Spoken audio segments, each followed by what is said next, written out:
Hello दोस्तों, कैसे हैं आप लोग। एक बार वापस से आपका स्वागत है मेरे चैनल में। आज मैं आपके लिए लेके आया हूँ जो हमारा एंशिएंट इंडिया और मिडाइवल इंडिया है, उनका एक टॉपिक सूफ़ी और भक्ति आंदोलन, जिसमें इस पार्ट में हम सूफ़ी आंदोलन के बारे में या सूफ़ी जो संप्रदाय था उसके बारे में देखेंगे।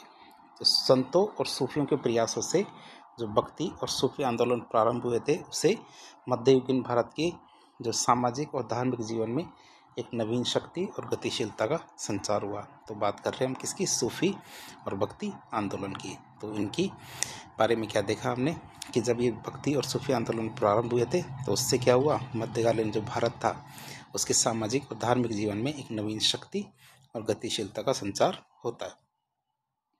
भक्ति आंदोलन के परिणाम स्वरूप क्या होता है, मुख्य रूप से भक्ति के प्रति आस्था का विकास होता है और लोक भाषा के रूप में साहित्य की रचना शुरू होती है। इस्लाम के साथ सहयोग के परिणाम स्वरूप सहिष्णुता की जो भावना है उसका विकास होता है, जिसकी वजह से जाति जो बंधन होते हैं उनमें शिथिलता आती है। तो हमने ये देखा इस सूफी और भक्ति आंदोलन के बारे में। फिर हम देखते हैं जो भक्ति आंदोलन और सूफी आंदोलन हुआ था, यह कुछ चरणों में हुआ था। चरणों की बात करें तो जब ये शुरुआती चरण था तब इसमें जो हमारे धर्म की सरल और उदार व्याख्या की गई। चाहे हमारे भक्ति आंदोलन हो चाहे हमारे सूफी आंदोलन हो, दोनों आंदोलनों में क्या हुआ, जो धर्म है तो धर्म की सरल उदार व्याख्या की गई। दूसरे चरण में उन्होंने सामाजिक समानता पर बल दिया, और तो इसी चरण की बात करें तो हिंदू मुस्लिम संस्कृति के समन्वय पर बल दिया। क्या हिंदू मुस्लिम जो संस्कृति थी इसके समन्वय पर बल दिया, आप इसे भी याद रखेंगे। तो शुरुआत करते हैं आज का टॉपिक। आज का टॉपिक हमारे सूफी आंदोलन। तो सूफी आंदोलन के बारे में बातचीत करते हैं। सूफी आंदोलन भी क्या भक्ति आंदोलन की तरह ही मध्यकाल में अपने प्रभावी स्वरूप में आया था। मतलब शुरुआत तो प्राचीन भारत के इतिहास में हो गई थी, लेकिन उनका प्रभाव मध्यकाल के इतिहास पे देखा जाता है। यद्यपि इसकी जो पृष्ठभूमि है 7वीं से 8वीं शताब्दी के बीच में देखी जा सकती है। मतलब शुरुआत तो 7वीं से 8वीं शताब्दी में ही हो गई थी। इसी प्रकार हमारे सूफी आंदोलन भी भक्ति आंदोलन की तरह ही किसी नए धर्म की प्रस्तावना नहीं थी। आप ये न सोचें कि भक्ति आंदोलन में जैसे कोई नया धर्म स्थापना करना जो भक्ति आंदोलन का उद्देश्य नहीं था, उसी तरह सूफी आंदोलन में भी कोई नए धर्म की स्थापना करने का कोई प्रयास नहीं था। तो ये प्रयास न होकर इस्लाम का एक शांतिपूर्ण अभियान था, ताकि लोगों के बीच में एक प्रेम की भावना और सहयोग की भावना पैदा की जा सके। दोनों ही आंदोलनों का उद्देश्य अपने अपने धर्म की जो बुराइयां और अंधविश्वास है इनको समाप्त करके अपने अनुयायियों को मानव मात्र की समानता और विश्व बंधुत्व के उच्च आदर्शों पर चलने के लिए उपदेश देना था। तो आप देख सकते हैं दोनों ही आंदोलनों का मुख्य उद्देश्य क्या था, अपने अपने धर्म की जो बुराइयों और अंधविश्वासों को समाप्त करके अपने अपने अनुयायियों को मानव मात्र की समानता और विश्व बंधुत्व के उच्च आदर्शों पर चलने के लिए उपदेश देना था। तो अब सूफी आंदोलन की परिचय की बात करें, सबसे पहले आता है सूफी मत, जिसको हम क्या बोलते हैं, तसव्वुफ। आप ये याद रखेंगे, तसव्वुफ या सूफी मत दोनों सेम सी बातें हैं। ये क्या करते हैं, ये इस्लाम के रहस्यवादी, उदारवादी और समन्वयवादी दर्शन की बात करते हैं। तो एक तरह से हमारे रहस्यवादी, उदारवादी और समन्वयवादी दर्शन की संज्ञा क्या है, कहलाती है सूफी मत या तसव्वुफ कहलाती है। वास्तव में देखें तो सूफी मत का इतिहास उतना ही पुराना है जितना इस्लाम था। मतलब जब इस्लाम की शुरुआत हुई थी तब से ही हमारा सूफी मत आ गया था। क्यों? क्योंकि प्रत्येक चीज़ का वाद होता है, कुछ समय बाद उसका प्रतिवाद आ जाता है। तो उसी प्रकार जिस प्रकार इस्लाम का उदय हुआ उसी प्रकार क्या इस्लाम में कट्टरवाद का भी उदय हो गया था। तो उसी कट्टरवाद के परिप्रेक्ष्य में उस कट्टरवाद को कम करने के लिए सूफी मत या तसव्वुफ की स्थापना भी साथ के साथ ही हो गई थी। तो वही बात है, सूफी मत का इतिहास उतना ही पुराना है जितना खुद इस्लाम पुराना है। बात करें हमारे मोहम्मद साहब की, तो मोहम्मद साहब की मृत्यु के बाद अरब शासक वर्ग के द्वारा इस्लाम की एक रूढ़िवादी व्याख्या की गई। क्या हुआ, जब मोहम्मद साहब की मृत्यु हो जाती है तब अरब शासकों ने क्या किया, इस्लाम की रूढ़िवादी व्याख्या की, अर्थात उसकी व्याख्या उन्होंने अपने अनुसार की जिस तरह से उनको लाभ हो सकता था, और सामाजिक समानता के इस्लाम के जो मूलभूत सिद्धांत थे उसकी उपेक्षा कर दी। इस्लाम का मूलभूत सिद्धांत क्या था, सामाजिक समानता। तो इस जो हमारे अरबी थे तो उन्होंने इस मूलभूत सिद्धांत की उपेक्षा कर दी। जो गैर अरब के लोग थे उनके साथ पक्षपातपूर्ण व्यवहार करना शुरू कर दिया। जो उलेमा वर्ग थे, मतलब जो हमारे धर्म गुरु मान सकते हैं हमारे किसके, इस्लाम धर्म के, तो वो उलेमा वर्ग क्या है, शासकों के संरक्षण में थे, मतलब शासकों से पैसा लेते थे और शासकों के संरक्षण में रहते थे, इसलिए वह शासकों का विरोध नहीं कर सकते थे। ऐसे में सूफियों ने क्या किया, इस्लाम की समानता और उदात्त जो भावना है उनके प्रचार करने का दायित्व उठाया। क्यों? क्योंकि उलेमा वर्ग तो क्या है, शासकों के प्रभाव में थे, इसलिए वो ये जो अन्याय हो रहा था उसका विरोध नहीं कर सकते थे। तो इसलिए कुछ जो हमारे धर्म गुरु थे मुस्लिम संप्रदाय के, उन्होंने क्या है, जो इस्लाम की समानता और अन्य जो उदार भावनाएं हैं उनको प्रचार प्रसार करने का बेड़ा उठाया, यह दायित्व ग्रहण किया। वही हमारे सूफी कहलाते हैं। रूढ़िवाद में शरीयत के बाह्य आचारों पर अधिक बल दिया जाता है। रूढ़िवादी वर्ग है ना, आप ये समझेंगे शरीयत किसे कहते हैं। शरीयत में क्या होता है, जो हमारे इस्लाम धर्म में जो रूढ़िवादी वर्ग है ये बाह्य आचारों पर बल देता है, कि बाह्य रूप से जो इस्लाम धर्म के आचरण पर बल देता है। जबकि सूफियों ने कुरान की जो रहस्यवादी और उदन व्याख्या या उदार व्याख्या, उदान व्याख्या आप समझ सकते हैं जो है वो की, तो उसे हम क्या कहते हैं, तरीकत कहते हैं। आप ये याद रखेंगे शरीयत और तरीकत में क्या अंतर है। शरीयत का मतलब रूढ़िवादी वर्ग के द्वारा जो इस्लाम धर्म की बाह्य आचार या बाह्य आडंबर थे उन पर अधिक बल दिया गया, जबकि सूफियों ने कुरान की रहस्यवादी और उदन व्याख्या की, और इसी उदन और रहस्यवादी व्याख्या को तरीकत कहते हैं। अब हम बात करेंगे सूफीवाद के विकास की। सूफीवाद के विकास की बात करें तो सूफी आंदोलन ने अपना व्यवस्थित स्वरूप के 9वीं शताब्दी में अब्बासी थे। अब्बासी तो आपको पता होगा, जो तुर्क थे, उनमें क्या 4 कैलिफेट या खलीफा हुए थे, उनमें से एक अब्बासी कैलिफेट भी था। तो अब्बासियों के खिलाफत के समय में फारस में ग्रहण किया गया जो सूफी आंदोलन था। तो शुरुआत तो हमारी 7वीं-8वीं शताब्दी में गया था, लेकिन उन्होंने व्यवस्थित स्वरूप कब लिया था, जब चौथा कैलिफेट आया था अब्बासी, तो उस समय फारस में इसकी शुरुआत की गई थी। अब तक सूफीवाद की उदारता जग जाहिर हो चुकी थी धीरे धीरे। क्यों? क्योंकि कम से कम 200-250 साल हो चुके हैं सूफियों के अपने जो मत का प्रचार प्रसार करते हुए, तो सारी दुनिया उनके बारे में पहचान चुकी थी।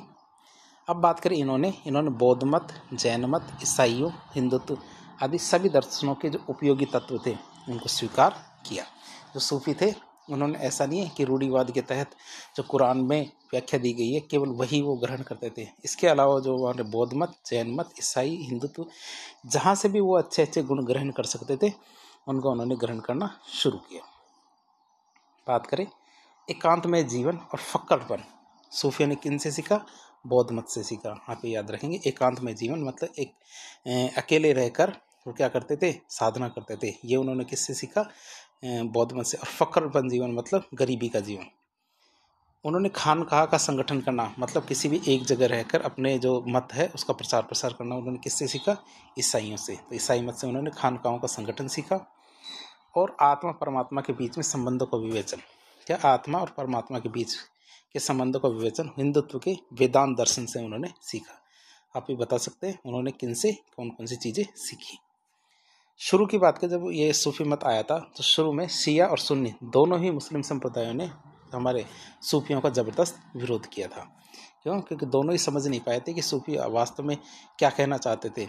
वो ये सोचते थे कि ये हो सकता है कि धर्म परिवर्तन की बात करते हैं और एक नया धर्म चलाने की बात करते हैं, जबकि सूफीवाद का मतलब नए धर्म का निर्माण करना नहीं होता है।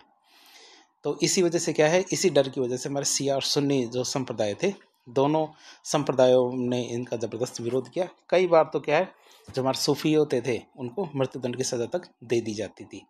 क्यों? क्योंकि उन्हें डर था कि वो कहीं उनका धर्म भ्रष्ट या फिर धर्म परिवर्तन ना कर दें। बात करें सूफीवाद के या सूफी मत के पहले शहीद कौन माने जाते हैं? ईरान के मंसूर अल हल्लाज। आप याद रखेंगे, ईरान के मंसूर अल हल्लाज क्या थे? हमारे सूफी मत के पहले शहीद माने जाते हैं। उनकी सबसे बड़ी गलती होती है कि उन्होंने कह दिया अहलक, कि अहलक का मतलब होता है मैं ही सत्य हूँ या मैं ही ब्रह्म हूँ। हिंदूवाद के अंदर या हमारे जो वेदांत दर्शन में हिंदू मैं ही ब्रह्म हूँ कहने का मतलब है कि मैं ही ईश्वर हूँ। और हमारे इस्लाम धर्म में ईश्वर केवल एक है जो उनका खुदा है, और उनके बाकी सब पैगंबर है। तो कोई भी नहीं ये नहीं कह सकता मैं ही ईश्वर हूँ। लेकिन हमारे मंसूर अल हल्लाज ने क्या कह दिया कि उन्होंने खुद को अहलक मतलब मैं ही ब्रह्म हूँ या मैं ही सत्य हूँ की बात कह दी।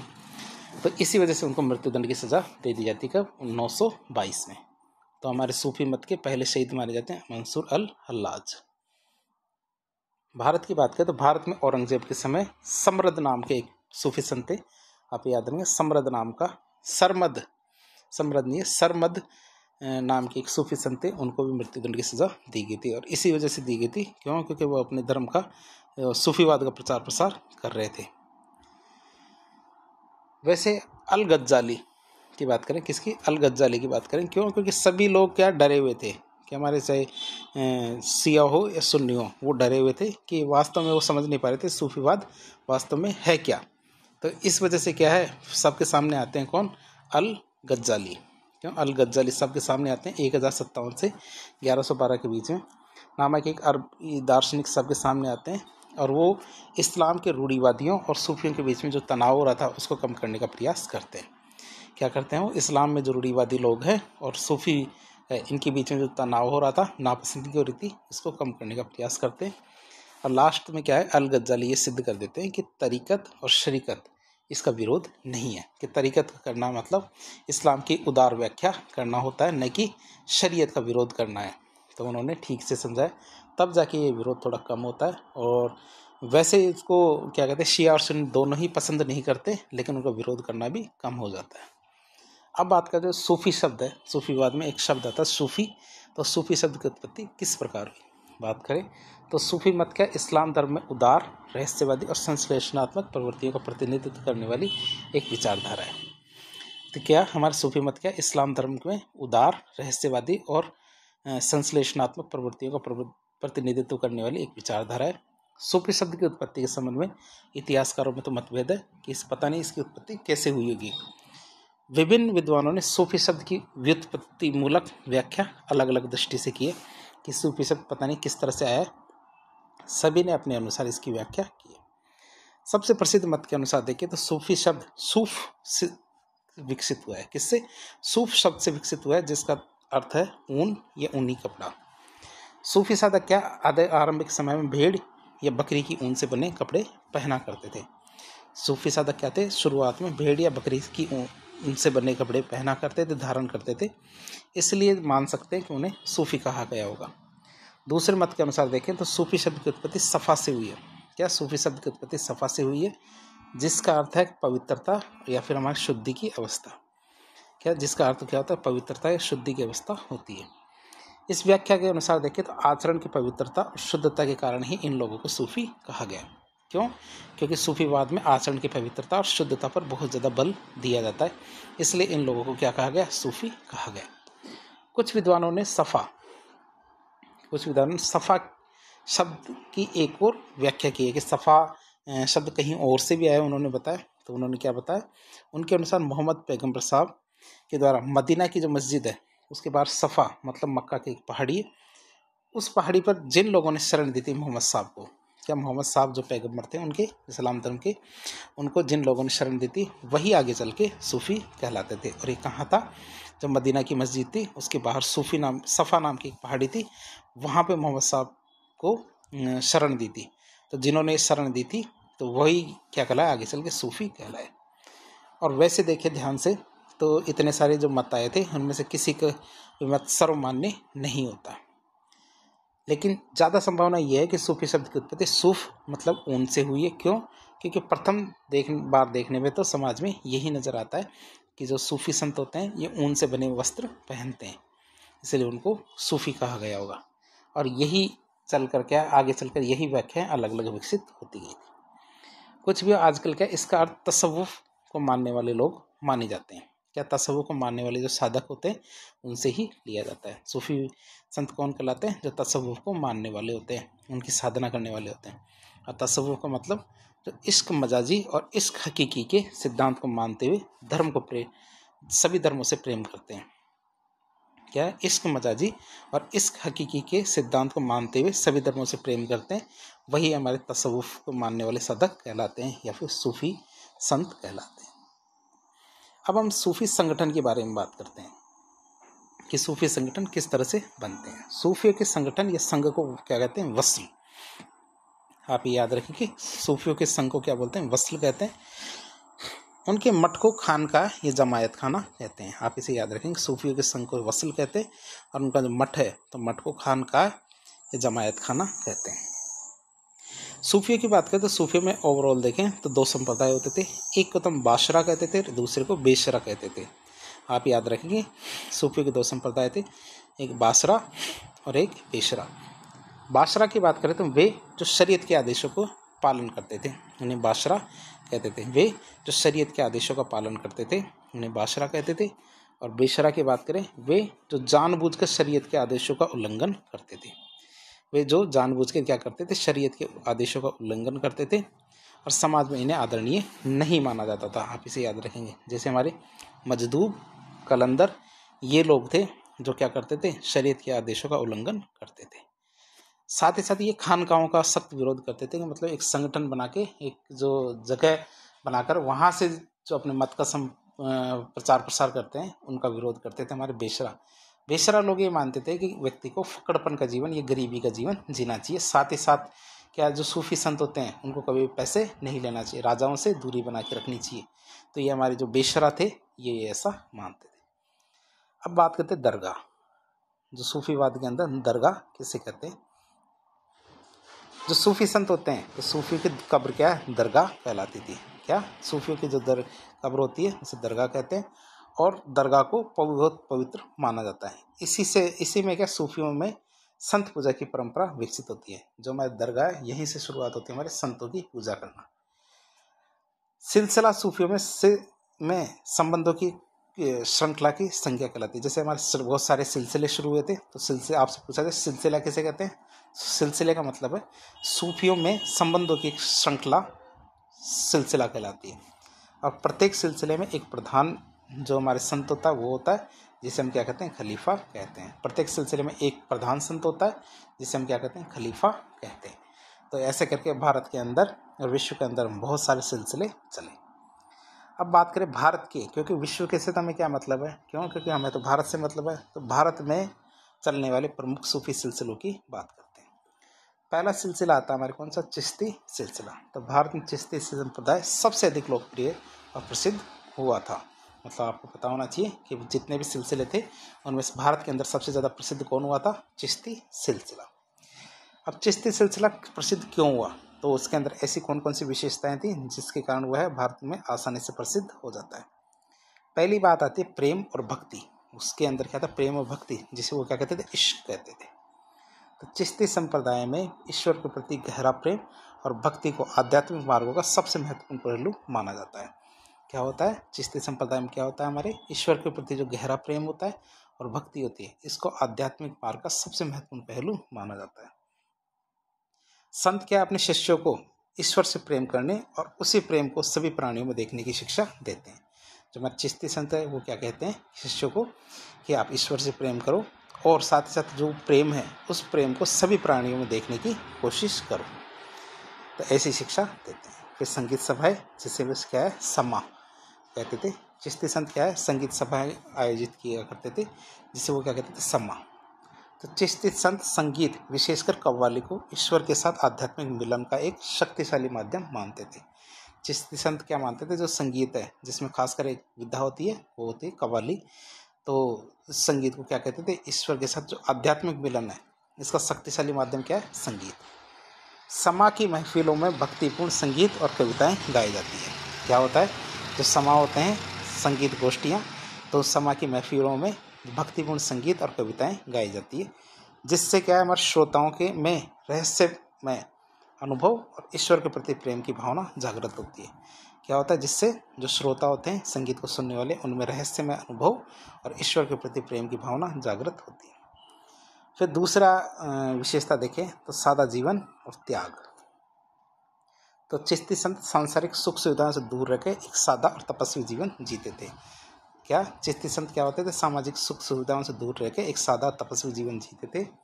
वे धन और भौतिक संपत्ति को आध्यात्मिक प्रगति में बाधा मानते थे।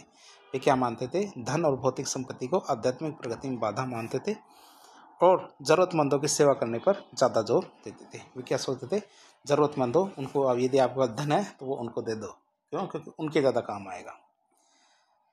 फिर सभी के प्रति सहिष्णुता और सम्मान।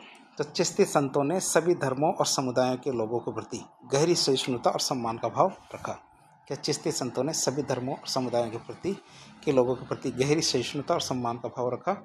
उन्होंने कभी भी धार्मिक भेदभाव को बढ़ावा नहीं दिया और हमेशा एकता और सद्भाव का संदेश दिया। तो उन्होंने क्या, कभी भी धार्मिक भेदभाव को बढ़ावा नहीं दिया और साथ ही साथ हमेशा एकता और सद्भाव का संदेश दिया।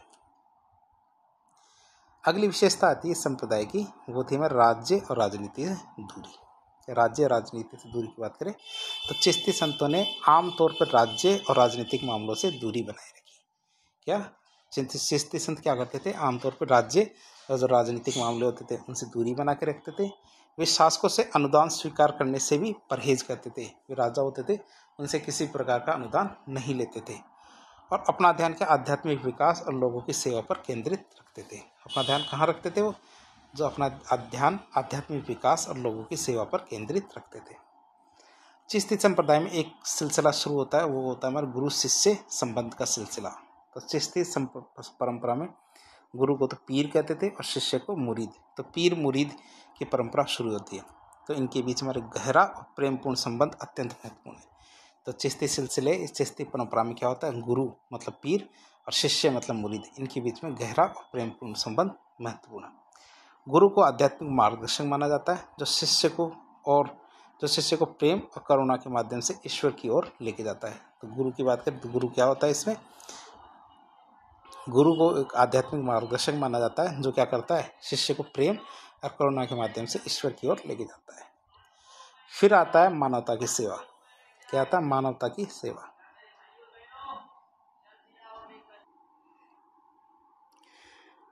अगली विशेषता आती है हमारी, चिश्ती संतों ने हमेशा मानवता की सेवा को ईश्वर की सेवा के समान माना है।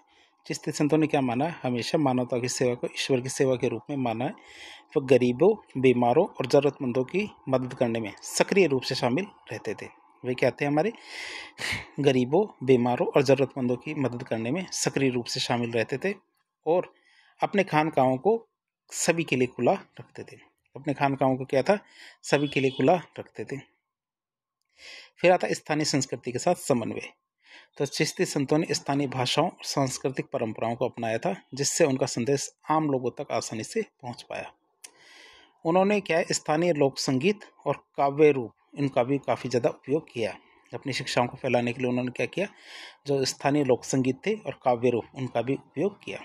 फिर बात करें खानकाहों की, तो चिश्ती संतों के खानका न केवल आध्यात्मिकता के केंद्र थे, बल्कि सामाजिक और सांस्कृतिक गतिविधियों के केंद्र भी माने जाते थे, जहां लोग आध्यात्मिक मार्गदर्शन प्राप्त करने के साथ साथ आपसी भाईचारे और सद्भाव का अनुभव करते थे। अब हम बात करते हैं चिश्ती संप्रदाय के जो संत थे उनके बारे में। सबसे पहले आते हैं हमारे शेख उस्मान हारूनी। तो भारत में चिश्ती परंपरा के पहले संत माने जाते हैं कौन, शेख उस्मान हारूनी। ये अत्यंत विद्वान, तपस्वी और आध्यात्मिक रूप से प्रबुद्ध संत थे। उन्होंने भारत आने से पहले हज की यात्रा की थी। उनके लिए कही जाती है कि जब वो भारत आए थे तो भारत आने से पहले उन्होंने क्या की थी, हज की यात्रा की थी। वे आध्यात्मिक शुद्धि, संयम और सेवा को बहुत ज़्यादा महत्व देते थे। वो आध्यात्मिक शुद्धि, संयम और सेवा को बहुत ज़्यादा महत्व देते थे। इसके बाद आते हैं हमारे ख्वाजा मोइनुद्दीन चिश्ती। ख्वाजा मोइनुद्दीन चिश्ती संत शेख उस्मान हारूनी के शिष्य थे। मोइनुद्दीन चिश्ती 1192 ईस्वी में मोहम्मद गौरी के साथ भारत आए थे और उन्हें चिश्ती परंपरा की नींव भारत में रखी थी। तो आपको से पूछ लिया जाए चिश्ती संप्रदाय की भारत में नींव रखने वाले कौन थे, तो हमारे संत मोइनुद्दीन चिश्ती थे। मोइनुद्दीन चिश्ती ने अजमेर को अपना केंद्र या खानका बनाया था।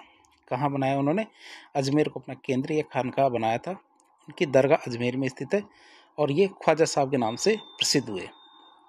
किस नाम से, ख्वाजा साहब के नाम से प्रसिद्ध होते हैं। उनका संदेश था प्यार सबके लिए, नफरत किसी से नहीं।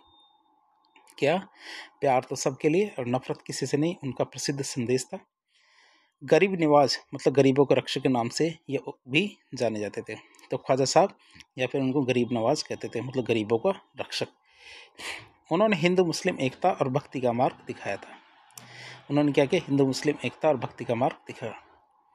इसके बाद आते कुतुबुद्दीन बख्तियार काकी। तो ख्वाजा मोइनुद्दीन चिश्ती के प्रमुख शिष्य थे कुतुबुद्दीन बख्तियार काकी।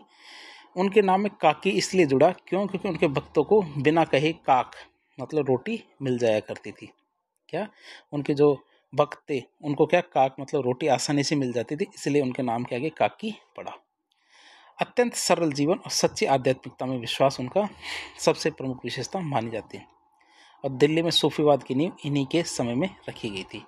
तो आप याद रखें कुतुबुद्दीन बख्तियार काकी की कि उन्हीं के समय पे क्या था, दिल्ली में सूफीवाद की नींव रखी गई थी। फिर आते बाबा फरीद या गंजे शक्कर।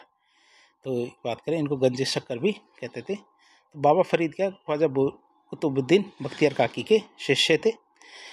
बाबा फरीद की बात करें तो बाबा फरीद के कारण चिश्ती सिलसिले को भारत में बहुत ज़्यादा प्रसिद्धि मिलती है। इन्होंने अजोधन, जो वर्तमान में पाकिस्तान में पाकपाटन नाम की जगह, वहाँ पे उन्होंने अपना आध्यात्मिक केंद्र बनाया था। हाँ, अजोधन में उन्होंने अपना आध्यात्मिक केंद्र बनाया था। इनकी प्रसिद्धि का इतना प्रभाव था कि सिख गुरु जो अर्जुन देव थे, उनकी जो पुस्तक है, पवित्र पुस्तक गुरु ग्रंथ साहब, जो 10वें गुरु की संज्ञा जिन्हें दी जाती है, तो गुरु ग्रंथ साहब में इनके कथनों को संकलित किया गया है। बाबा फरीद या गंजे शक्कर। फिर आते हैं हमारे निजामुद्दीन औलिया। निजामुद्दीन औलिया की बात करें तो चिश्ती संतों में सबसे लोकप्रिय संत हमारे निजामुद्दीन औलिया या बाबा फरीद के शिष्य थे।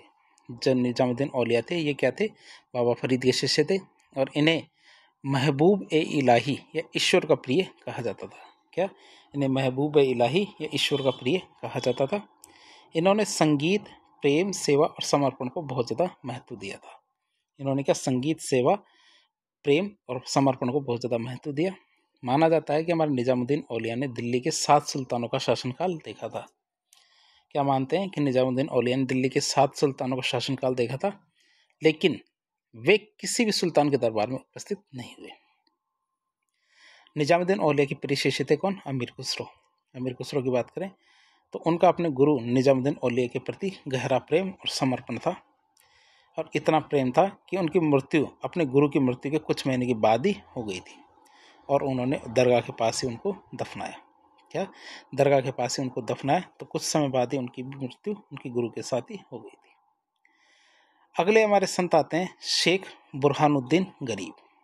क्या, शेख बुरहानुद्दीन गरीब की बात करें तो दक्षिण भारत में चिश्ती सिलसिले का प्रारंभ करने का श्रेय हमारे निजामुद्दीन औलिया के शिष्य थे शेख बुरहानुद्दीन गरीब, इनको माना जाता है। और इन्होंने क्या किया, दौलताबाद को अपना प्रचार प्रसार का केंद्र बनाया। तो इन्होंने क्या किया, दौलताबाद को अपने प्रचार प्रसार का केंद्र बनाया। अगले संत आते हमारे चिश्ती के नासिरुद्दीन महमूद। कौन थे, नासिरुद्दीन महमूद की बात करें तो चिश्ती संत नासिरुद्दीन महमूद, जिन्हें चिरागे दिल्ली के चिराग के नाम से जाना जाता है। नासिरुद्दीन महमूद को दिल्ली के चिरागे दिल्ली के नाम से जाना जाता है। शेख सलीम चिश्ती की बात करें तो मुगल शासक अकबर फतेहपुर सीकरी में चिश्ती संत शेख सलीम चिश्ती के प्रति आदर भाव रखते थे और अपने पुत्र जहांगीर को उनका ही आशीर्वाद मानते थे। क्या, उनको जो पुत्र हुआ था जहांगीर, तो उसे उनका ही आशीर्वाद मानते थे। फतेहपुर सीकरी में अकबर ने शेख सलीम चिश्ती के मकबरे का निर्माण करवाया था। जो शेख सलीम चिश्ती के मकबरे का निर्माण कहाँ कराया, फतेहपुर सीकरी में। आप जाएंगे, काफ़ी सुंदर मकबरा है, बीचों बीच। तो इस तरह हमारा चिश्ती सिलसिला खत्म होता है। अगला सिलसिला शुरू होता है हमारा दूसरे नंबर का, ये था हमारा सोहरावर्दी सिलसिला। सोहरावर्दी सिलसिले की बात करें तो सोहरावर्दी सिलसिले के संस्थापक बगदाद के शिक्षक थे शेख शिहाबुद्दीन सोहरावर्दी। आप ये जानते हैं कौन सी चीज़ कि शिक्षक कौन थे, शेख शिहाबुद्दीन सोहरावर्दी, ये हमारे सोहरावर्दी सिलसिले के संस्थापक माने जाते हैं। अब बात करें सोहरावर्दी सिलसिले की प्रमुख विशेषताएं कौन कौन सी है, तो ज्ञान और रहस्यवाद का समन्वय। सोहरावर्दी संत क्या थे, इल्म मतलब ज्ञान और रहस्यवाद मतलब हाल, इनके संयोजन पे बल देते थे। आप याद रखेंगे, सोहरावर्दी संत क्या थे हमारे, इल्म मतलब ज्ञान और रहस्यवाद मतलब हाल, इन दोनों के संयोजन पे बल देते थे। हाल मतलब रहस्य में जो ज्ञान उदय होता है वो हमारे हाल होता है। तो इल्म और रहस्यवाद, उनका मानना था कि आध्यात्मिक प्रगति के लिए बौद्धिक ज्ञान और रहस्यमय अनुभव दोनों महत्वपूर्ण होते हैं। यदि आपको आध्यात्मिक प्रगति करनी है तो बौद्धिक ज्ञान भी जरूरी है, उसी के साथ हमारे रहस्यमय अनुभव दोनों ही जरूरी है। वे सांसारिक मामलों में सक्रियता की बात करें, क्या सांसारिक मामलों में सक्रियता की बात करें तो चिश्ती संतों के विपरीत सोहरावर्दी संत क्या राज्य और राजनीति से दूरी बनाए रखने में विश्वास नहीं रखते थे। ये आप याद रखेंगे कि ये राज्य और राजनीति से दूरी बनाए रखने में विश्वास नहीं रखते थे। उन्होंने दिल्ली सल्तनत के शासक उनके साथ अच्छे संबंध बनाए और महत्वपूर्ण पदों पर वे रहते थे। वे शासकों से अनुदान और भेंट भी स्वीकार करते थे। वे क्या थे? शासकों से अनुदान भी प्राप्त करते थे, साथ ही साथ भेंट भी प्राप्त करते थे। फिर इनके समय में धन और संपत्ति का महत्व बढ़ जाता है।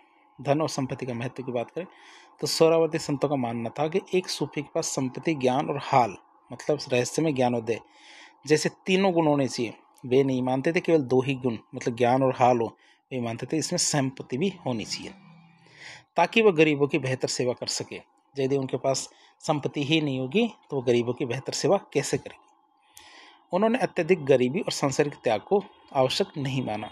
उन्होंने कहा कि आवश्यक जरूरी नहीं है कि व्यक्ति के पास गरीबी और सांसारिक त्याग हो। फिर शरीयत के पालन की बात करें तो इस्लामी कानून या शरीयत पर के पालन पर जोर देते थे, लेकिन उन्होंने सूफीवाद के रहस्यमय पहलुओं को भी का भी महत्व समझा था। कि उन्होंने क्या इस्लामी कानून या शरीयत के पालन पर जोर देते थे, लेकिन उन्होंने सूफीवाद के रहस्यमय जो पहलू है उनको भी महत्व दिया। फिर विद्वतापूर्ण दृष्टिकोण की बात करें, किसकी विद्वतापूर्ण दृष्टिकोण की बात करें तो इस सिलसिले के संत विद्वान होते थे और उन्होंने शिक्षा और ज्ञान के प्रसार पर ध्यान दिया। उनकी खानका अक्सर का शिक्षा के केंद्र के रूप में भी कार्य करते थे। जो उनकी खानका हुआ करते थे वहाँ लोगों को शिक्षा देने की व्यवस्था होती थी। फिर अनुष्ठानों के महत्व की बात करें, इस संप्रदाय में अनुष्ठानों के महत्व की बात करें तो सोहरावर्दी सिलसिले में विभिन्न धार्मिक अनुष्ठानों और प्रथाओं का पालन किया जाता था। सोहरावर्दी सिलसिले में क्या होता था? विभिन्न धार्मिक अनुष्ठानों और प्रथाओं का पालन किया जाता था। उन्होंने चिश्ती संतों की कुछ प्रथाओं जैसे हमारे शेख के सामने झुकना, इस चीज़ का विरोध किया कि शेख के सामने कोई नहीं झुकेगा। इस चीज़ का वो विरोध करते थे कि कोई भी झुकता है तो ठीक नहीं है। फिर उन्होंने एक प्रकाश का सिद्धांत दिया। तो सोहरावर्दी दर्शन में प्रकाश मतलब नूर का एक महत्वपूर्ण स्थान है। वे मानते थे कि प्रकाश वास्तविकता के विभिन्न स्तरों तक पहुंच सकता है और यह ईश्वर का एक प्रतीक है। इसीलिए ये है ना, वास्तविकता के सभी स्तरों तक पहुंच सकता है। अब बात करें सोहरावर्दी सिलसिले के प्रमुख संत कौन कौन से थे। पहले थे हमारे शेख शिहाबुद्दीन सोहरावर्दी जो 1145 से 1234 तक थे। वे इस संप्रदाय के संस्थापक थे जिन्होंने बगदाद में इस सिलसिले को विकसित किया था। उनकी प्रसिद्ध रचना थी अवारिक उल मारिफ, सूफी संतों का एक महत्वपूर्ण ग्रंथ है। उन्होंने स्वयं भारत का भी दौरा नहीं किया, लेकिन उनके विचारों ने यहाँ सिलसिले की नींव जरूर डाली थी। अगले संत हैं हमारे शेख बहाउद्दीन जकारिया मुल्तानी। क्या शेख बहाउद्दीन जकारिया मुल्तानी जो 1182 से 1262 ईस्वी तक रहे थे। उन्होंने भारत में सोहरावर्दी संप्रदाय का वास्तविक संस्थापक माना जाता है। भारत की बात करें तो भारत में सोहरावर्दी संप्रदाय का वास्तविक संस्थापक कौन थे? हमारे शेख बहाउद्दीन जकारिया मुल्तानी। वे शेख शिहाबुद्दीन सोहरावर्दी के शिष्य थे और उन्होंने मुल्तान पंजाब को अपनी गतिविधियों का केंद्र बताया, इसीलिए उन्हें मुल्तानी कहते हैं क्योंकि मुल्तान से संबंधित हो गए थे। इन्होंने कुबाचा की आलोचना की और इल्तुतमिश का समर्थन किया था। उस समय इन्होंने क्या किया? कुबाचा थे तो कुबाचा का तो विरोध किया, आलोचना की और इल्तुतमिश का समर्थन किया। इसीलिए इल्तुतमिश ने उन्हें शेखुल इस्लाम की उपाधि दी थी। फिर अगले हमारे संत आते हैं सैयद जलालुद्दीन बुखारी। क्या? सैयद जलालुद्दीन बुखारी जिन्हें सुरखपोश भी कहते थे और 1198 से 1292 ईस्वी तक रहे थे। तो वे बहाउद्दीन जकारिया के प्रमुख शिष्यों में से एक थे। उन्हें सुरखपोश मतलब लाल वस्त्र पहनने वाला क्या उस नाम से जाना जाता था। सुरखपोश क्यों कहते थे उन्हें? क्योंकि वो हमेशा लाल कलर के कपड़े पहनते थे। उन्होंने सिंध और दक्षिणी पंजाब में इस सिलसिले का प्रचार प्रसार किया और जलाली नामक एक सोहरावर्दी संप्रदाय की शाखा की स्थापना की। तो आप याद रखेंगे इसकी एक शाखा है, शाखा का नाम है क्या? जलाली। लेकिन उन्होंने की सैयद जलालुद्दीन बुखारी ने, जिन्हें सुरखपोश कहते थे। अगले संत आते हैं हमारे शेख शरफुद्दीन याह्या मनेरी। क्या शेख शरफुद्दीन याह्या मनेरी ये हमारे 1263 से 1381 तक रहे। वे सोहरावर्दी संप्रदाय की फिरदौसी शाखा से संबंधित थे। ये आप याद रखेंगे। सोहरावर्दी संप्रदाय की एक और शाखा थी फिरदौसी शाखा, जो पूरी भारत विशेषकर बिहार में विकसित हुई थी। वे एक महान विद्वान और रहस्यवादी संत थे जिनके पत्र क्या कहलाते हैं? मकतूबात। इनके पत्र जो हमारे शेख शरफुद्दीन याह्या मनेरी के पत्र क्या कहलाते हैं? हमारे मकतूबात कहलाते हैं। ये सूफी साहित्य में बहुत ज़्यादा इंपॉर्टेंट माने जाते हैं।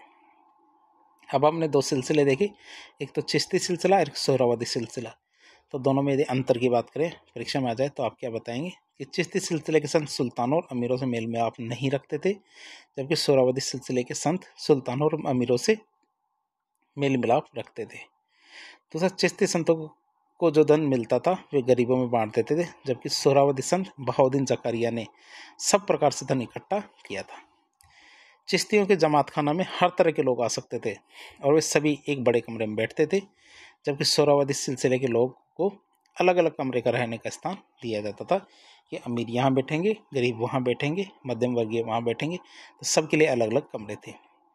अमीर और साधारण लोगों को मिलने के लिए अलग अलग समय दिया जाता था। वो एक ही समय पर न तो अमीरों से और गरीबों से या साधारण लोगों से एक साथ नहीं मिलते थे, सबसे वो अलग अलग मिला करते थे। तीसरा संप्रदाय आता है हमारा कौन सा? कादरी संप्रदाय। कौन सा संप्रदाय आता? कादरी संप्रदाय। अब कादरी संप्रदाय की प्रमुख विशेषताओं के बारे में बात करें तो पहली विशेषता आती है इनका शरीयत का पालन। कादरी सिलसिला इस्लामी कानून जिसे शरीयत कहते हैं उसके सख्त पालन पर जोर देता है। ये क्या करता है? कादरी सिलसिला क्या करता है? इस्लामी कानून या शरीयत के सख्त पालन पर जोर देता है। इनके अनुयायी धार्मिक नियमों और प्रथाओं का निष्ठा से पालन करते हैं। इनके जो अनुयायी थे ये धार्मिक नियमों और प्रथाओं का निष्ठा से पालन करते थे। दूसरी हमारी विशेषता आती है अस्तित्व की एकता या फिर वहदत अल वजूद, जिसे अस्तित्व की एकता कहते हैं। तो इस सिलसिले के अनुयायी क्या हमारे इस सिलसिले के अनुयायी वहदत अल वजूद के सिद्धांत पर विश्वास रखते थे, जिसका अर्थ हमारे अस्तित्व की एकता या फिर सभी अस्तित्व एक है। वे मानते थे कि ईश्वर और उनकी रचना एक और समान है, कि ईश्वर ने जितनी भी सारी रचनाएं बनाई हैं, इंसान बनाए, सब एक है और सभी समान है, कोई बड़ा छोटा नहीं है ईश्वर के सामने। फिर राज्य और अभिजात वर्ग के साथ संबंध की बात करें तो कादरी संतों ने अक्सर राज्य और अभिजात वर्ग के साथ घनिष्ठ संबंध बनाए थे। आप याद रखेंगे कि वो संबंध बना के रखते थे किनसे? राज्य से, और जो अमीर लोग होते थे, अभिजात वर्ग, प्रभुत्वशाली वर्ग, उनसे संबंध घनिष्ठ संबंध बना के रखते थे। उन्होंने शासकों से दान और संरक्षण स्वीकार किया और राजनीतिक मामलों में वो शामिल भी रहते थे। फिर रूढ़िवादी दृष्टिकोण की बात करें, किसके? रूढ़िवादी दृष्टिकोण की बात करें तो इस सिलसिले का दृष्टिकोण आमतौर पर रूढ़िवादी और कट्टर माना जाता है। जो सिलसिला है तो इस सिलसिले का दृष्टिकोण क्या? आमतौर पर रूढ़िवादी और कट्टर माना जाता है, जो कट्टरपंथी उलेमा के विचारों से मेल खाता है। जो हमारे कट्टरपंथी उलेमा होते हैं इनके विचारों से मेल खाता है। संगीत के प्रति विरोध की बात करें तो कुछ अन्य सूफी सिलसिलों के विपरीत कादरी सिलसिले के अनुयायी गाना बजाना इस संगीत पसंद नहीं करते थे। इनकी सबसे अच्छी बात, एक खास बात होती है हरे रंग की पगड़ी। इस सिलसिले के कुछ अनुयायी हरे रंग की पगड़ी पहनते थे, जो इस संप्रदाय का प्रतीक बन गई थी। तो इस सिलसिले में खासकर लोग फिर हरे रंग की पगड़ी ही पहनने लग गए थे। भौगोलिक प्रसार की बात करें तो प्रारंभ में यह सिलसिला केवल सिंध तक ही सीमित था, लेकिन बाद में पंजाब, दक्कन और उत्तर प्रदेश जैसे क्षेत्रों में भी फैल गया था।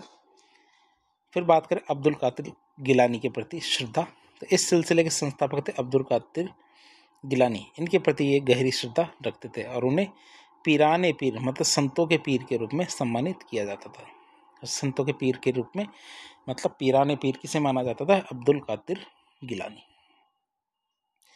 अब कादिर सिलसिले के प्रमुख संतों के बारे में बात करें, ये तो हमने उनकी विशेषताएं देखी थी, अब उनके प्रमुख संत हैं उनके बारे में देखें। पहले संत आते हैं अब्दुल कादिर गिलानी। वे इस संप्रदाय के प्रमुख संस्थापक थे। उनका जन्म क्या हमारे ईरान की गिलान में होता है और उन्होंने बगदाद में शिक्षा प्राप्त की थी। उन्हें सूफीवाद के इतिहास में एक महान संत और विद्वान के रूप में सम्मानित किया गया है।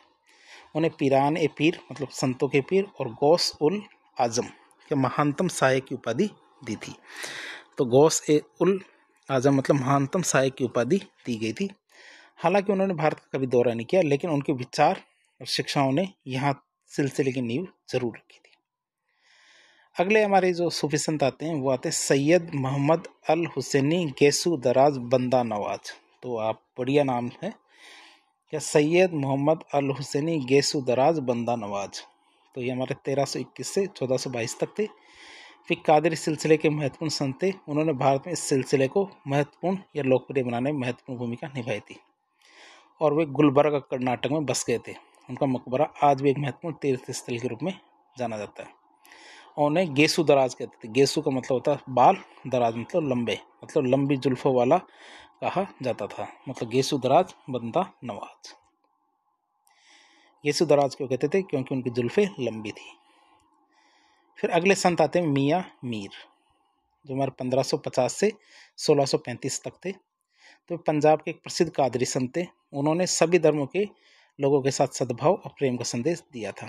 मुगल राजकुमारी जहां आरा और उनके भाई दारा शिकोह उनके शिष्य थे।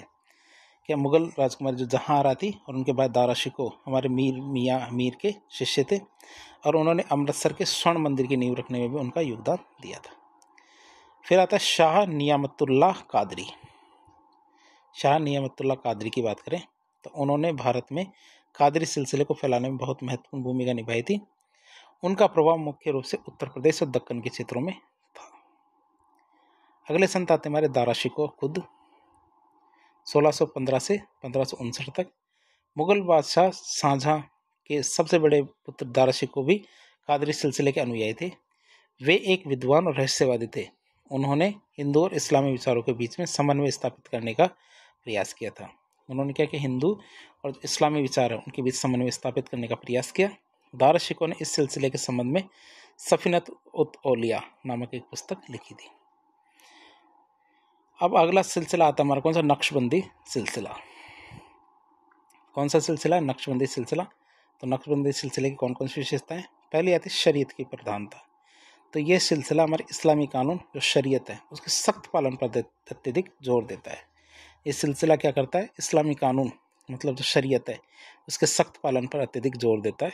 इसके अनुयायी धार्मिक नियमों और प्रथाओं का निष्ठा से पालन करते हैं और किसी भी प्रकार के धार्मिक नवाचार मतलब जो बेदत कहते हैं उसका विरोध करते हैं। इस सिलसिले के संत रहस्यमय नक्शों का निर्माण करते थे और उनमें रंग भी भरा करते थे, इसीलिए वो रहस्यवादी थे।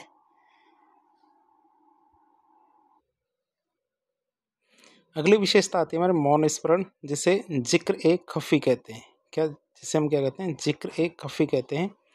तो नक्शबंदी सिलसिले में जिक्र मतलब ईश्वर का स्मरण का एक विशेष तरीका है, जिसे जिक्र ए खफी या मौन हृदय स्मरण कहा जाता है। तो आप इसे याद रखेंगे। नक्शबंदी सिलसिले में क्या है? जिक्र मतलब ईश्वर के स्मरण का एक विशेष तरीका होता है, जिसे क्या कहते हैं? जिक्र ए खफी या मौन हृदय स्मरण कहा जाता है। इसमें क्या भक्त जोर से उच्चारण करने के बजाय अपने हृदय में ईश्वर का स्मरण करते हैं। जैसे हमारे मौलवी होते हैं जोर जोर से चिल्लाते हैं, उसकी बजाय क्या है? अपने हृदय में ईश्वर का स्मरण करते हैं। इसलिए इस सिलसिले को साइलेंट सूफी भी कहते हैं। इसलिए क्या कहते हैं? इस सिलसिले को साइलेंट सूफी कहते हैं। ईश्वर के साथ दास स्वामी का संबंध। तो इस सिलसिले में ईश्वर और मनुष्य के बीच संबंध को प्रेमी और प्रियतमा के बजाय दास और स्वामी के रूप में देखा जाता है। तो इसमें क्या होता है? ईश्वर और मनुष्य के बीच में जो संबंध है इसको प्रेमी और प्रियतमा की बजाय क्या? दास और स्वामी के स्वरूप के रूप में देखा जाता है। इसमें ईश्वर की महानता और अपने पूर्ण अधीनता पर जोर दिया जाता है। इसमें क्या है? ईश्वर की महानता और अपनी पूर्ण अधीनता पर जोर दिया जाता है। अगली विशेषता आती है हमारे संगीत और नृत्य का विरोध। तो संगीत और नृत्य के विरोध की बात करें तो नक्शबंदी सिलसिले के अनुयायी आमतौर पर संगीत सभाओं मतलब समा और रहस्यमय जो नृत्य जैसी प्रथाएं होती हैं उनका विरोध करते हैं। उन्हें ये विचलित करने वाला और आध्यात्मिक मार्ग से भटकाने वाला माना जाता है। वो क्या मानते हैं कि जो हमारा नृत्य और संगीत है ये उन्हें उनके आध्यात्मिक मार्ग से भटकाने वाला या विचलित करने वाला होता है। फिर सांसारिक आकर्षण से दूरी की बात करें तो इस सिलसिले में सांसारिक सुख सुविधाओं और भौतिक आकर्षण से दूरी बनाए रखने पर जोर दिया जाता है। सादा जीवन और आत्म संयम को महत्वपूर्ण माना जाता है। उनके द्वारा क्या? सादा जीवन और आत्म संयम को महत्वपूर्ण माना जाता है। फिर आंतरिक शुद्धि पर ध्यान की बात करें तो नक्शबंदी सिलसिला बाहरी दिखावे के बजाय आंतरिक शुद्धि और हृदय की पवित्रता पर अधिक ध्यान केंद्रित करता है। नक्शबंदी सिलसिला क्या करता है? बाहरी दिखावे की बजाय क्या? आंतरिक शुद्धि और हृदय की पवित्रता पर अधिक ध्यान केंद्रित करता है। फिर राजनीतिक और सामाजिक प्रभाव की बात करें तो इस सिलसिले के कुछ संतों ने अपने रूढ़िवादी विचारों के कारण मुगल काल की धार्मिक और राजनीतिक बहसों को प्रभावित किया था। इस सिलसिले के कुछ संतों ने क्या किया? अपने रूढ़िवादी विचारों के कारण और मुगल काल की जो धार्मिक और राजनीतिक बहस थी उनको प्रभावित किया था। शेख अहमद सरहिंदी इनका अकबर की उदार नीतियों का विरोध इनका प्रमुख उदाहरण माना जाता है। जो अकबर थे महान अकबर, तो उनकी जो उदार नीतियां थी उनका विरोध करते थे कौन? शेख अहमद सरहिंदी।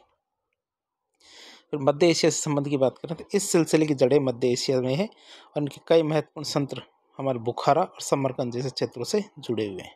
तो ऐसा नहीं केवल भारत क्षेत्र से जुड़े हुए हैं, ये हमारे मध्य एशिया से भी जुड़े हुए हैं।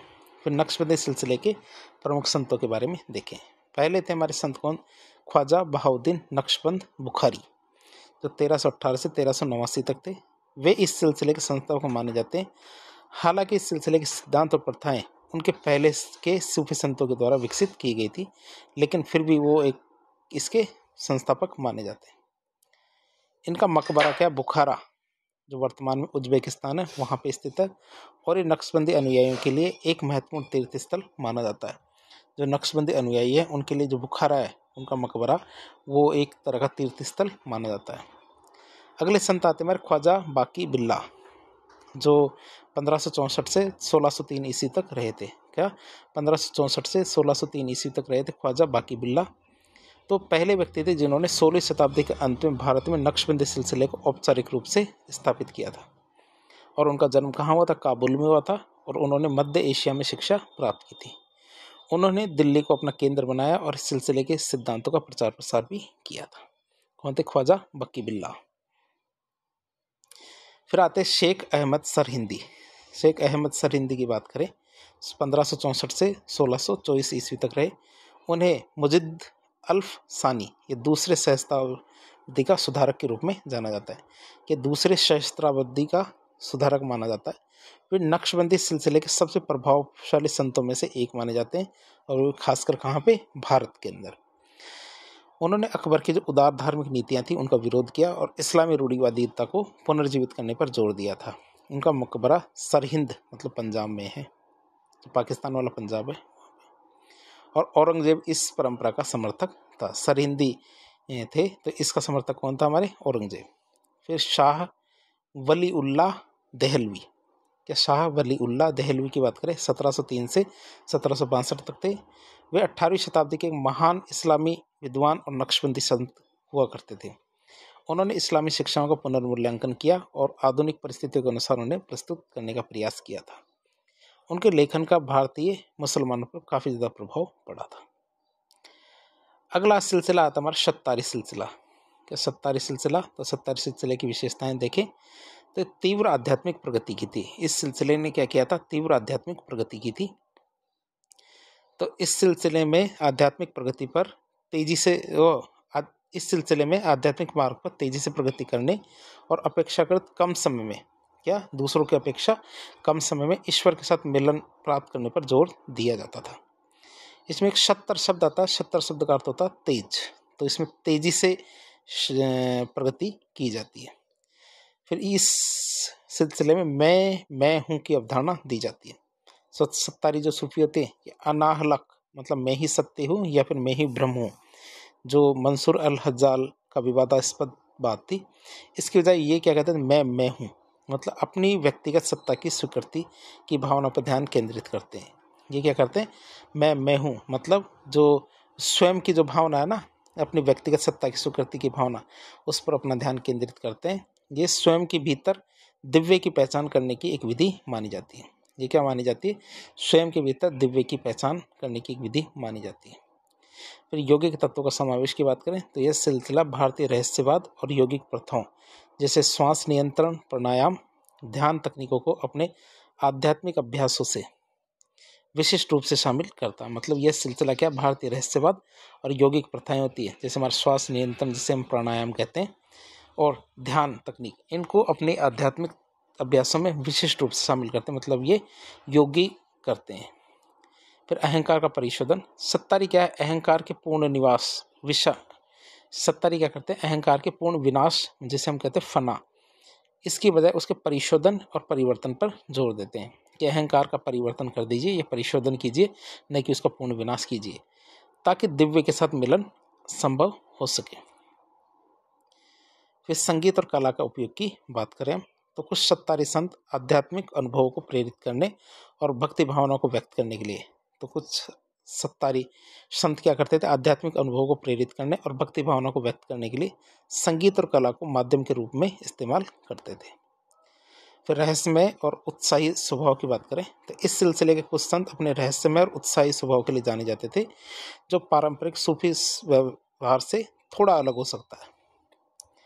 भारत की अब हम बात करें भारत में सूफीवाद के विकास की। तो अब ये तो हमने टोटल ओवरऑल सारे संप्रदायों के बारे में देख लिया। अब सत्तारी सिलसिले की बात करें तो भारत में विकास की, तो सत्तारी सिलसिले का भारत में महत्वपूर्ण विकास हुआ था, खासकर जौनपुर, बंगाल, गुजरात, मालवा और दक्कन क्षेत्रों में। शाह मोहम्मद गौस ग्वालियर इस सिलसिले के प्रमुख और प्रभावशाली संत माने जाते हैं। अब सत्तारी सिलसिले के प्रमुख संतों के बारे में बात करें। पहले संत आते हैं हमारे शेख सिराजुद्दीन अब्दुल्ला शत्तर। वे 15वीं शताब्दी के महत्वपूर्ण सूफी संत थे और उन्हें सत्तारी सिलसिले का संस्थापक माना जाता है। उन्होंने ट्रांस ऑक्सियाना जो मध्य एशिया वहाँ से इस सिलसिले को भारतीय महाद्वीप में लाया। उन्होंने दिल्ली, जौनपुर, बिहार, बंगाल और मालवा का दौरा किया और अंत में जाके वो मांडू में जो मध्य प्रदेश है वहाँ जाके बस गए और वहीं पर उनका निधन हो गया। शेख सिराजुद्दीन अब्दुल्ला शत्तर। अगले संत आते शाह मोहम्मद गौस ग्वालियर। शाह मोहम्मद गौस ग्वालियर की बात करें तो वे सत्तारी सिलसिले के सबसे प्रभावशाली संतों में से एक थे, जिन्होंने भारत में इस परंपरा को व्यापक रूप से लोकप्रिय किया था। उनका जन्म ग्वालियर में हुआ था और उन्होंने गुजरात, मालवा और दक्कन जैसे क्षेत्रों में इस सिलसिले का प्रचार प्रसार किया था। अब गौस की बात करें तो उन्हें योगिक प्रथाओं में अधिक रुचि थी। उन्होंने संस्कृत के योग ग्रंथ का फारसी में अनुवाद भी किया था। जो हमारे पतंजलि का योग सूत्र है तो उस ग्रंथ का हमारे फारसी में अनुवाद भी किया था। उनका मकबरा जो ग्वालियर में स्थित है, जो मुगल वास्तुकला का एक सुंदर उदाहरण माना जाता है। जो शाह मोहम्मद गौस है उनका मकबरा क्या है, मुगल वास्तुकला का एक सुंदर उदाहरण है। उन्होंने संगीत के उन्होंने संगीत के विकास में महत्वपूर्ण योगदान दिया। संगीत सम्राट तानसेन इन्हीं के शिष्य माने जाते हैं। किसके? शाह मोहम्मद गौस ग्वालियर के शिष्य माने जाते हैं। कौन? तानसेन। फिर आते हैं हमारे शेख वजीदुद्दीन अलवी गुजराती, 1490 से हमारे 1580 तक। वे गुजरात के एक प्रतिष्ठित इस्लामी विद्वान और सत्तारी सूफी संत थे। उनका जन्म कहाँ? अहमदाबाद में हुआ। कहाँ हुआ था उनका जन्म? अहमदाबाद में हुआ था। और उन्होंने वहाँ एक महत्वपूर्ण शिक्षण संस्थान अलवी मदरसा की स्थापना की थी। किसके? अलवी मदरसे की स्थापना की, जो 1.5 सदी से भी अधिक समय तक इस्लामी शिक्षा का प्रमुख केंद्र बना रहा। उन्होंने कई पुस्तकें लिखी और उनके शिष्यों ने भारत और भारत के बाहर भी सत्तारी परंपरा को फैलाया था। तो हमने सारे सिलसिलों को देख लिया। अब हम देखेंगे जो भारत में सूफीवाद के प्रभाव की बात करें तो भारत में सूफीवाद का प्रभाव गहरा और बहुआयामी था, जिन्होंने महाद्वीप के धार्मिक और सामाजिक, सांस्कृतिक और राजनीतिक परिदृश्य पर एक गहरी छाप छोड़ी थी। प्रभाव के बारे में बात करें तो धार्मिक सद्भाव और सहिष्णुता। पहला प्रभाव क्या था? धार्मिक सद्भाव और सहिष्णुता। तो समुदाय के बीच में सेतु का काम किया। सूफी संतों ने सार्वभौमिक प्रेम, शांति और भाईचारे पर जोर दिया, जिससे हमारे हिंदू और मुसलमानों सहित सभी धर्म के अनुयायी सूफीवाद की तरफ आकर्षित हुए। उनकी शिक्षाओं ने अक्सर धार्मिक सीमाओं को पार करके विभिन्न समुदायों के बीच समझ और सद्भाव को बढ़ाया। फिर धार्मिक कट्टरता को कम करना। कठोर अनुष्ठानों पर आंतरिक आध्यात्मिकता पर सूफी जोर ने धार्मिक कट्टरता को कम करने और विश्वास की अधिक समावेशी समझ को बढ़ावा देने में मदद की थी। इस सामान्यवाद की बात करें तो कई सूफी संतों ने स्थानीय भाषाओं, रीति रिवाजों, संगीत परंपराओं को अपनाया, जिससे इस्लामी और भारतीय संस्कृति का समन्वय हुआ। यह उर्दू भाषा के विकास और धार्मिक परंपराओं में सूफी विचारों के एकीकरण में स्पष्ट रूप से देखने को मिलता है। फिर सामाजिक सुधार और समतावाद की बात करें तो सामाजिक पदानुक्रमों को चुनौती देना। सूफियों ने अक्सर जातिगत जो भेदभाव और सामाजिक असमानताएं होती उनको अस्वीकार किया और समतावादी आदर्शों को बढ़ावा दिया।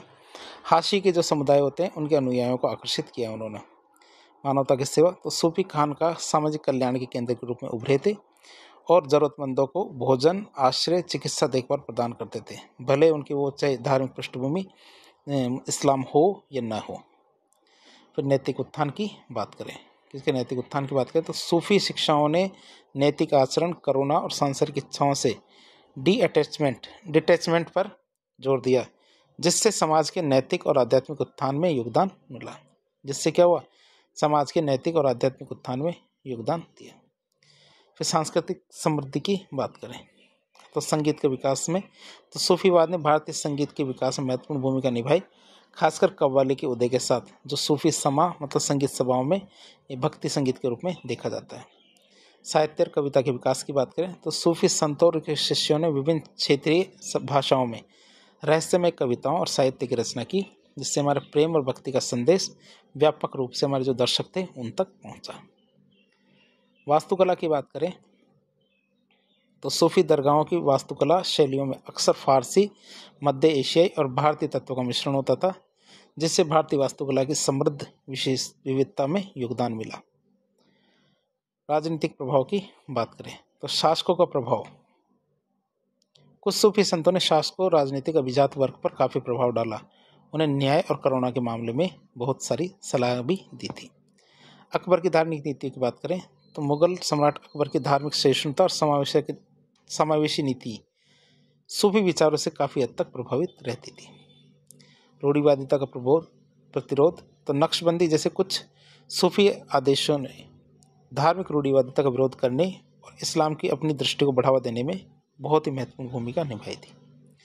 फिर लोकप्रिय भक्ति की बात करें तो दरगाह तीर्थ स्थल के रूप में देखें तो श्रद्धेय सूफी संतों के मकबरे महत्वपूर्ण तीर्थ स्थल बन गए थे, जो सभी धर्मों के लोगों को आकर्षित करते थे, भले उनकी धार्मिक संबद्धता कुछ भी हो। जीवंत परंपराओं की बात करें तो सूफी परंपराएं, संगीत और प्रथाएं भारत के सांस्कृतिक और आध्यात्मिक परिदृश्य का एक जीवंत हिस्सा बनी हुई है, जो सूफीवाद के स्थायी प्रभाव को दिखाती है। तो इस तरह हमने सूफीवाद के बारे में देखा, भारत में किस तरह से सूफीवाद ने योगदान दिया। तो मध्यकाल में जो हमारा मुगल काल था, उससे पहले सल्तनत काल था, उसमें हमारे जो इस्लामी जो हमारे शासक थे, उन्होंने धर्म परिवर्तन करने की काफ़ी ज़्यादा प्रयास किया और इसके लिए उन्होंने ज़ोर ज़बरदस्ती काफ़ी ज़्यादा की थी, हिंसाएं भी की थी। लेकिन जो हमारी सूफीवाद था, तो सूफीवाद ने अपने जो प्रेम का जो उनका प्रभाव था, उसके आधार पर उन्होंने क्या है जो शासकों के बजाय अपने प्रेम के आधार पे उन्होंने काफ़ी ज़्यादा जो इस्लाम धर्म की तरफ आकर्षित किया था लोगों को। तो इस तरह आज के लेक्चर में हमने सूफी आंदोलन के बारे में काफ़ी विस्तार से चर्चा की, उनके सभी पहलुओं को देखने की कोशिश की। तो इस प्रकार के इन्फॉर्मेटिव वीडियो देखने के लिए हमारे चैनल से जुड़े। वीडियो यदि पसंद आता है तो वीडियो को लाइक करें, चैनल को सब्सक्राइब करें, अपने दोस्तों के साथ शेयर करें। धन्यवाद।